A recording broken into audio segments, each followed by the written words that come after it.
Hey, boys and girls, welcome to Mr. Chanoch's neighborhood. Not only is it a beautiful day in the neighborhood, both in Modi'in, which I affectionately know as Motown, but in beautiful, scenic Franklin, North Carolina, where Mike is sitting. But it's that time again. It's Israel update time. It says, hey, Mike, what's doing? How do you do that? Yeah, you must have gone to the doctor and got a shot or something today, huh? All it takes is 2 pure energy packets. You took spaced 2. Barely 50 minutes apart. Boom! No wonder. No wonder. Okay. Hello. Yeah. Well, the thing is, we should have probably fed something to the internet this morning because the truth is, we tried, I think, 3 times to record this morning and it wasn't working. So all those wonderful words of wisdom that we had this morning, they're out in cyberspace somewhere, never to be found again. Well, they may be up in the cloud. Oh. I still don't understand that conceptually. It's like, where's the data? It's in the cloud. In the cloud. Okay. And maybe it'll rain down on us one day. All right. So back from you've been doing some traveling here lately, spending a little time in the city of Jerusalem, heading up to Jerusalem. Yes. How's that been going for you? It's great. It's really, I did a continuing education class on Friday in Jerusalem. It was a half day, focused on visiting the sites and speaking to the people involved in the Syrian Orthodox Church and the Coptic Church. It was, it's again, my focus and my interests are in Christianity in general, but specific to here in the land of Israel, which is radically different than y'all experience in, back in the USA. So I finished the class and I was going to my daughter Ayala for Shabbat, spending Shabbat in the Holy City.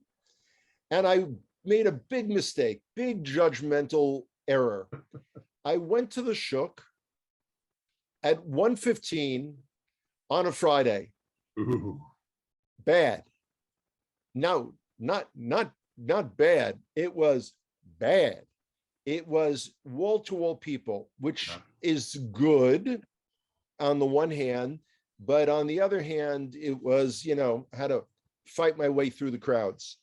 And then I went back to Jerusalem on Tuesday. What's really funny is all these people wrote me notes when I mentioned used bookstore. Like, oh, I love used book. Remember, guys, in Israel, we speak Hebrew. The English language section is about this big. It's tiny, but it's still fun. And guess what, boys and girls? I am going back to Jerusalem tomorrow, Thursday. In other words, there's absolutely nothing to do in Modi'in during the day, as you can tell. And at least in Jerusalem, I get to be in Jerusalem. Yeah, well, if you run into anybody that I know, tell them hello. And so let's look at a couple of news reports, things that are going on in Israel. One of those is mentioned to you this morning. I think it's worthy of giving some report on this. The whole idea of a consulate for the Palestinian Authority in Jerusalem. Is that really going to happen? Is that something that Biden and company, or what's going on here? Okay, we're hoping it doesn't happen. It is an American initiative. It is America's way of sucking up to the so-called Palestinian Authority. And from our perspective, it weakens our sovereignty. Yeah. And again, like whenever people use the term East Jerusalem, there is no East and West Jerusalem. It's one Jerusalem. There may be parts of the city that are more heavily Arab occupied, but we could talk about that another day. So that is an initiative of the Biden administration. If they'll be able to stay awake long enough to do something about it, and certainly, with the vice president, understanding the truth of this, lie about genocide in Israel. I mean, I had thought that Jimmy Carter was the worst modern American president in history. And he's really being given a run for his money now. How old, by the way, how old is Jimmy Carter? Is he like 120 now? He's at least that. Yeah, he's something about those peanuts that he was eating, and well, and he'll go down as one of the most anti-Semitic presidents, without a doubt. I mean, this is a guy who was known for teaching Sunday school in his Baptist church, and is just vehement with his anti-Semitism. The guy better live a long time, because I'm having a feeling that, that day that he stands before that Jewish, that one that created the Jewish Israel nation, may not be a good day for him. Might be like, his first word would be, whoops. Well, unfortunately, as he was suffering from brain cancer, unfortunately, it was an Israeli drug that saved him. Yeah. Well, I okay. on behalf of all the citizens of Israel, I apologize. I really do. Yeah, there you go. So what else is fun and happening in the news in Israel? Okay. A lot of things going on. First of all, the governmental plan to reopen the country, known affectionately as the hokey pokey, because we take a step towards it, we take 2 steps back, we spin around, and we still 19 months we've been closed to tourists. So they're now beginning to talk about in November beginning to open up. Now, of course, in the beginning, it will only be for vaccinated tourists, and they're trying to define what that means. Yeah. Don't get nervous, people. This is just the first step, after 19 months. Hopefully, Be'ezrat Hashem, with Hashem's help, this vaccination thing won't last forever, and we'll be back on track with open skies, open air, etc. What does it mean for me as a guide working? At this point, zip. Because think of it, tour groups, even if they're fully vaccinated by whatever criteria, they don't form and come overnight. No. They take anywhere from 12 to 18 plus months to schedule. So no idea what's, oh, by the way, remember, in previous broadcasts, I've mentioned that our Ministry of Tourism, caring about us starving tour guides, came up with the idea of us being bus drivers, or, being teachers. They actually came up with a third plan. Seriously, I kid thee not, that we should be what they call sadranim, kind of like orderlies for, and here in Israel, we don't call it COVID, it's called Corona, like the beer, like the Mexican beer, cerveza, to be a Corona inspector, meaning I would go on the buses or the trains in the malls and tell people to put on a mask, or, and potentially get, do you realize how many fist fights I would get into? Seriously. And okay, understand something. And they're talking about, whatever that is, a 45-hour a week for 6,000 shekels. Poverty level in Israel is 8,000 shekels. 6,000 shekels is less than $2,000 a month. So they would want me to go around and punch out people for not wearing a mask. Israelis are notorious for wearing a mask, not like this, but rather here or on their chin, protecting their chinny chin chin. Now, I know y'all go crazy in America with the idea that there's a mask mandate, but you know what? It is what it is. Yeah, I, yeah. of course, make a fashion statement out of it. Of course you do, because you are the fashion statement of Israel to begin with. I We all got to know tell that. you. So, We, you know, so yeah. yeah, so that's not an option. Now, Hanok, What else is when going on? you told Yes. me this, about this, you being the COVID police, and I was thinking about that later. How has, let's just think about maybe a country somewhat like Germany, okay? Maybe about 70 or so years ago, and Jews spying on Jews. How did that work out back then? Jews Okay. policing other Jews. Something about Okay. that. I just don't think it went well. Okay. I have to say something because you touched upon an issue really close to my heart. I reject absolutely unequivocally any comparison anywhere in the world, including Australia, which appears to be going nuts, to what happened in Germany Yeah. prior to the Shoah, prior to the Holocaust. Yeah. Now, again, before you say the idea of like Jews, we are a Jewish country. Yeah. Yeah. Our policemen are Jewish. Our firefighters are Jewish. That's what we do. Of course.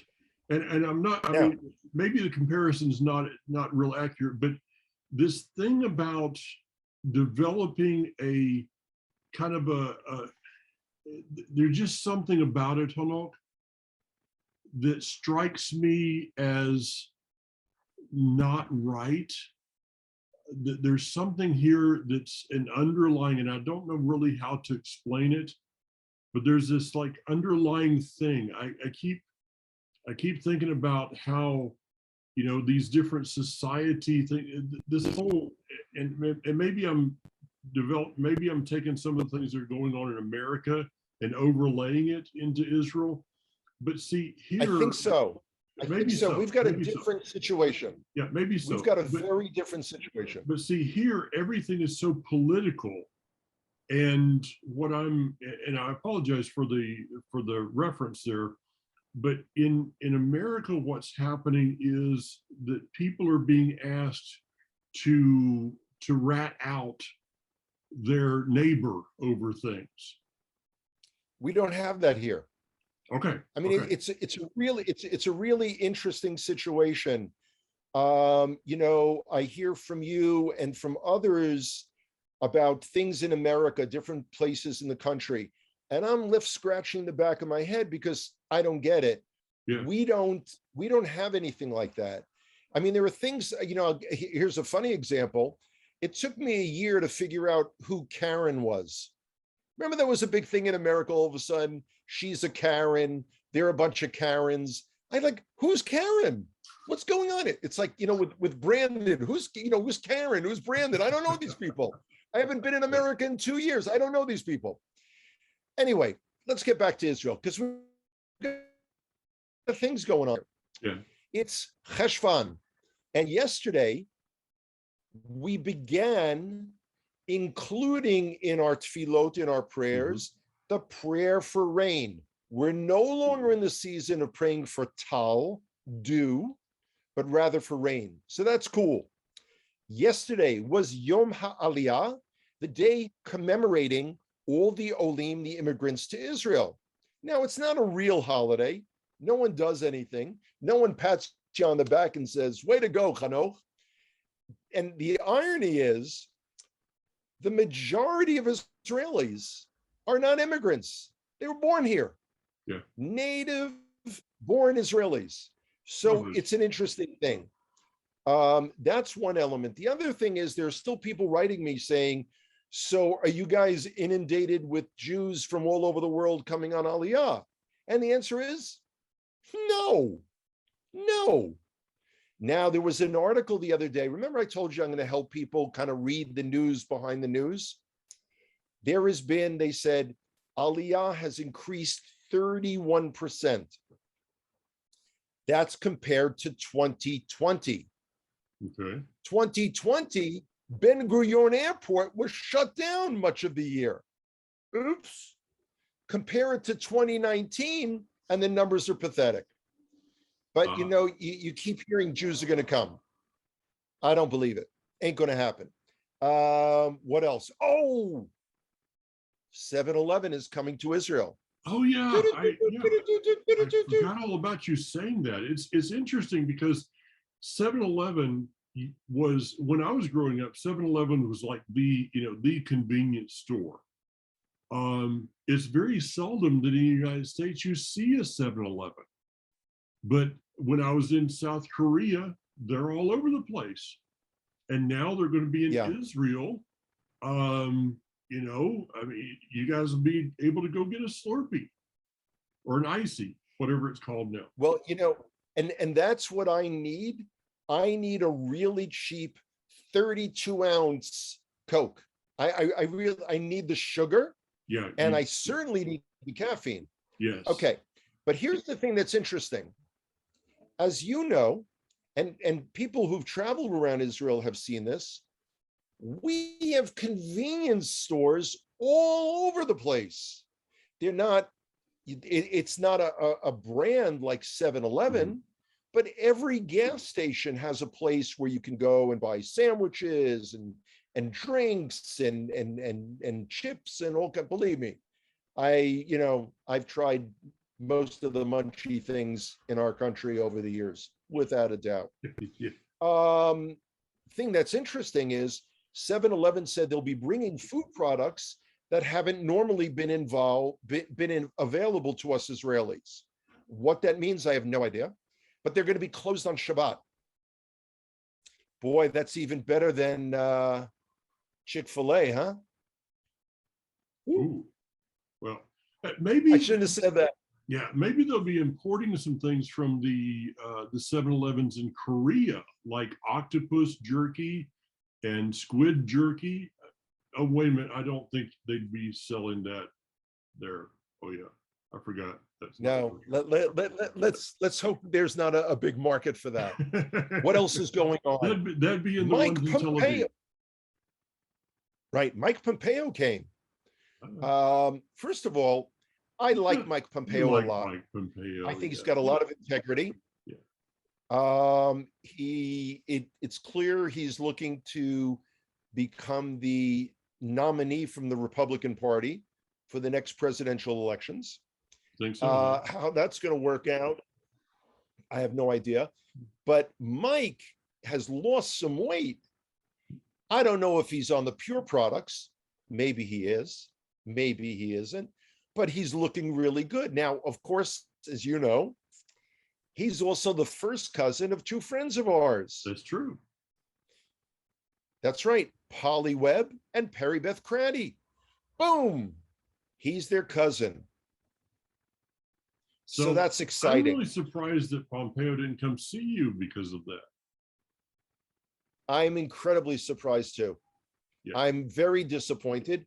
He probably wanted to hire me as a guide, but people are still, kind of, anxious about, close contact. What can I say?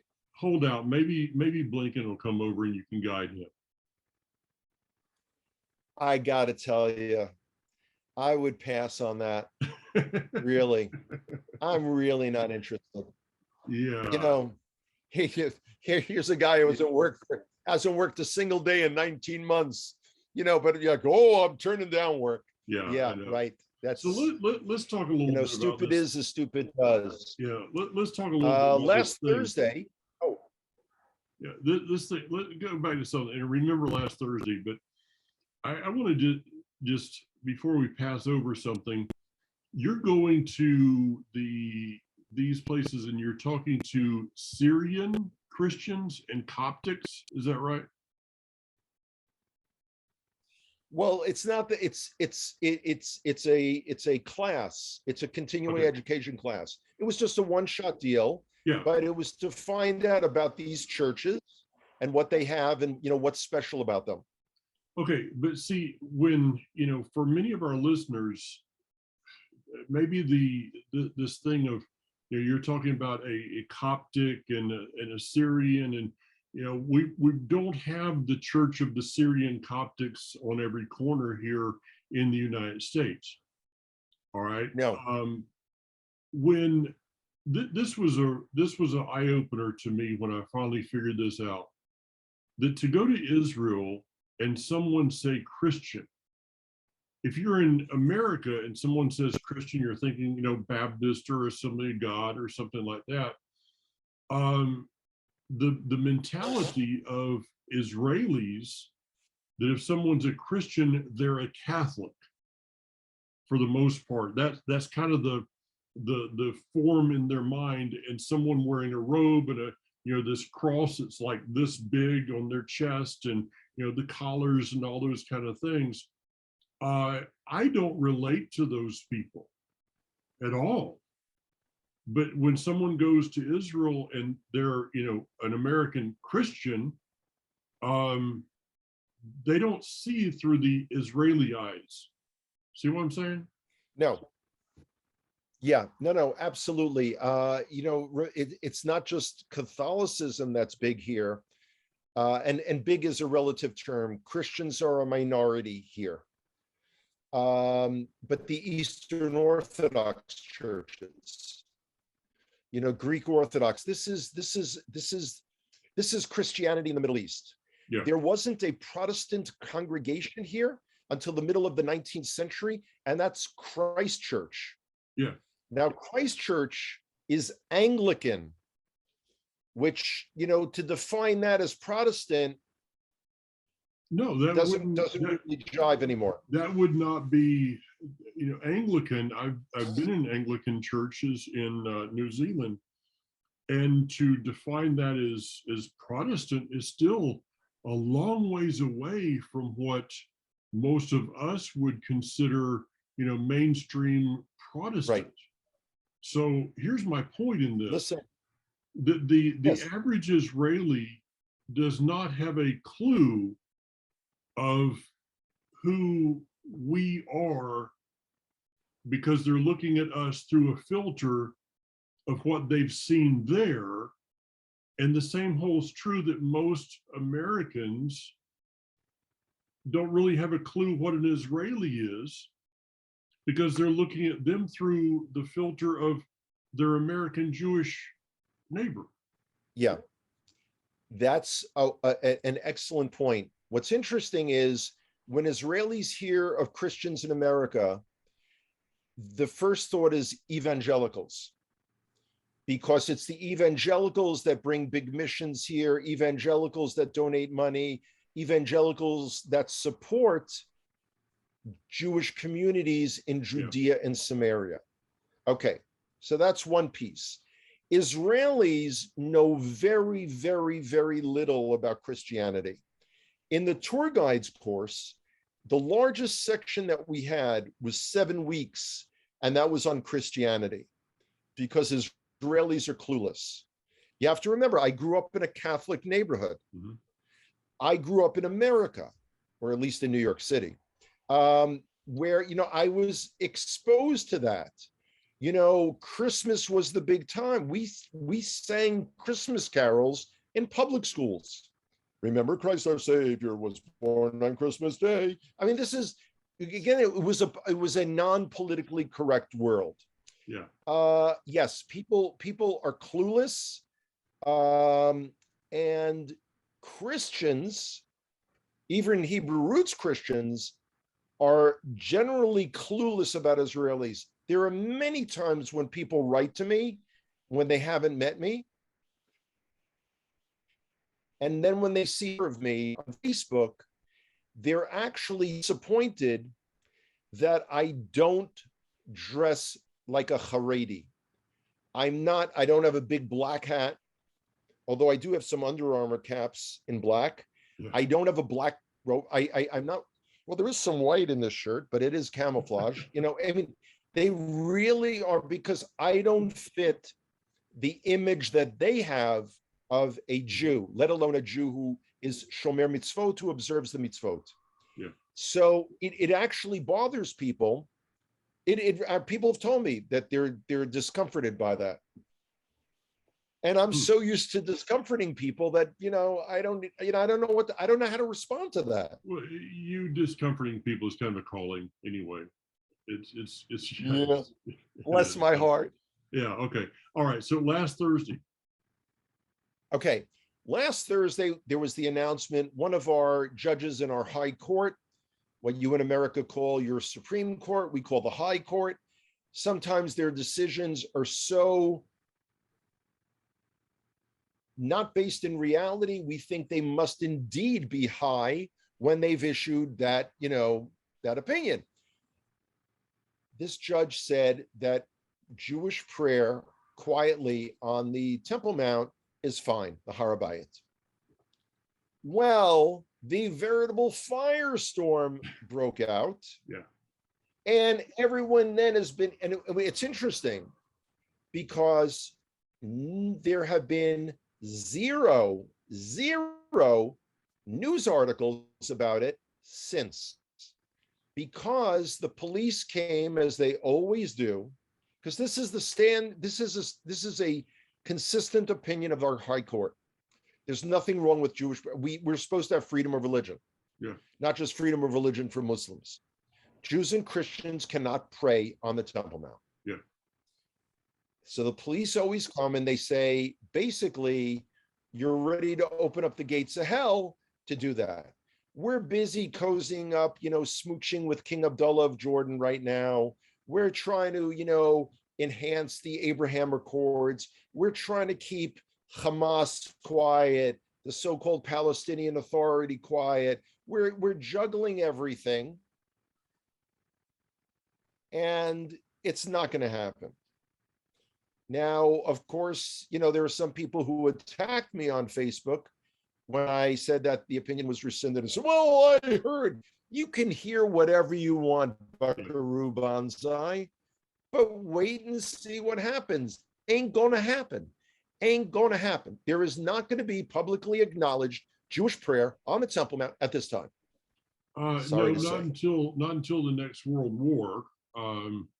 It will be after that probably, but at this point in time, to consider that the Islamic leaders are going to say, hey, it's okay for Jews and Christians to come up there and pray. No, and people don't really understand sometimes the divide that there is between Muslim religion and Judaism or Christianity. Because once again, they're looking at it through maybe our listeners would not be probably, but they're looking at it through the political correctness of Muslim relationships here in the United States, which is a big, well, to use a real kosher Hebrew word, it's a bunch of baloney. Just without a doubt. Okay, switching gears. Okay. One of my favorite parshiot is coming up, Lech Lecha. Because, there are so many things, we could speak about this for hours, but my quick takeaway on that is for Avraham to achieve the destiny that Hashem had for him, he had to literally leave everything behind. Yep. His cultural mores, everything that he did, everything that he was comfortable with. I could give pointed examples of our friends that are listening now, but I want everyone to kind of look in the mirror and say, am I doing that? Have I left behind everything that I need to leave because I consider myself part of Israel? Yeah. What does that really mean? And what are you willing to do to make that a reality. See, in less than 60 seconds. Yeah, I mean, So it's now you good. can, everyone can take a nap on Shabbat. They There you don't go. have to discuss it. There you go. I mean, I thought of it as I was teaching for this weekend, that we have Avraham and Lot that are both leaving Ur of the Chaldees. I think that Avraham had a gaze forward and Lot kept looking over his shoulder. How did that work out for the two of them into the end? Well, that's when people say, like, I used to be very impressed when I first started traveling to the States and speaking to groups, when people said, I've left the church. Come on now. Come on now. It's more than just leaving a church. It's leaving it's leaving a whole system behind. And the Without a doubt. system is Without a doubt. political. It's all kinds of things that are wrapped up there. So, all right, hello. Well, a little later in the day to get this going. I'll see if I can get this up online as soon as possible. And take care. We will, Bezrat Hashem, we'll talk to you again next week. Don't threaten me, man. Take care, Mike. All right. Regards.